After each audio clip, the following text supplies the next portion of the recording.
দেখতে পাচ্ছেন না, কয়েকজন ছাত্রী মিলে একজনকে মারধর করছে। এ হচ্ছে স্কুলের শিক্ষক, স্কুলের ছাত্রীকে মারধর এমন করেছে, তাই রাগে ফেটে পড়ে স্কুলের ছাত্রছাত্রী এবং তাদের অভিভাবকরা এই শিক্ষককে ধরে মারধর করছে।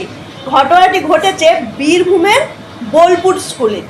ঘটনাটি দেখুন কিভাবে শিক্ষককে অভিভাবকরা মারধর করছে। ঘটনা কি ঘটেছে একটু দেখে নিন।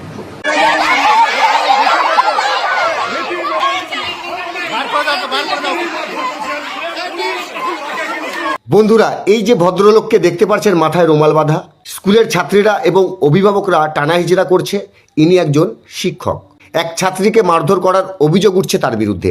আর এই ঘটনাকে কেন্দ্র করে ব্যাপক উত্তেজনা দেখা দিল বীরভূমের বোলপুরের শৈলবালা বালিকা বিদ্যালয়ে। স্কুল চলাকালীন অবস্থায় এক ছাত্রীকে সে মারধর করেছে, এমনটাই অভিযোগ উঠছে তার বিরুদ্ধে।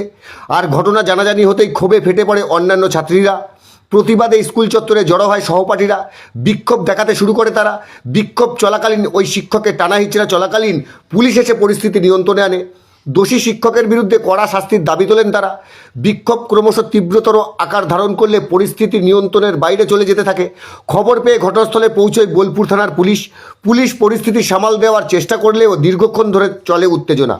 ছাত্রীদের পাশাপাশি অভিভাবকরাও দাবি করছে অভিযুক্ত দুই শিক্ষক, গ্রন্থাগারিক এবং জীবন বিজ্ঞানের শিক্ষককে অবিলম্বে স্কুল থেকে সরাতে হবে। এই দাবিতে ছাত্রীরা এবং অভিভাবকরা যৌথভাবে বিক্ষোভ চালিয়ে যাচ্ছেন। ঘটনাকে কেন্দ্র করে গোটা এলাকায় চাঞ্চল্য ছড়িয়ে পড়ে। ইতিমধ্যেই পুলিশ তদন্ত শুরু করেছে। তবে যার বিরুদ্ধে এত অভিযোগ সে কোনো রকমভাবেই সাংবাদিকদের সামনে মুখ খুলতে চায়নি। এ ব্যাপারে আর কি জানা যাচ্ছে, চলুন আমরা বিস্তারিত জানবো। আপনি একজনকে মারধর করেছেন, এক ছাত্রীকে, এটা কি ঠিক? সত্যি না মিথ্যা স্বীকার করছেন আপনি? বলুন।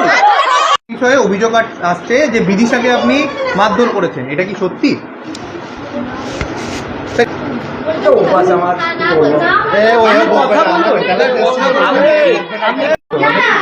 আমাদের যিনি লাইব্রেরির নিপেন বাবু, উনি আমাদের সিনিয়র দিদি বিদিশা রায়, ওনার গায়ে হাত তুলেছে। এবার সেটা আমরা ছাত্রী এখানে পড়তে এসেছি, কেন উনি হাত তুলবেন? উনি এরকম উনি একজন স্যার হয়ে না আমাদের আজ পর্যন্ত বই দিয়েছেন। ইভেন উনি বসে ওই যে আমাদের লাইব্রেরি রুমটা আছে, ওখানে তো সিটে তো কোনোদিন বসে থাকে না, ভিতরে গিয়ে বসে থাকেন, ওখানে সিগারেট খান। স্কুল প্রতিষ্ঠানটা কি এটা একটা প্রতিষ্ঠান বিদ্যার, তো উনি এখানে কি সিগারেট খেতে আসেন? এরকম ধরনের নোংরা আচরণ সবার সাথে করেন, তাহলে এগুলো কি উচিত?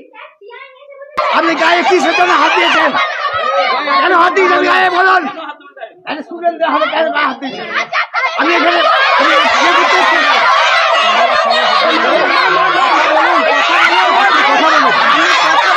কথা বলুন।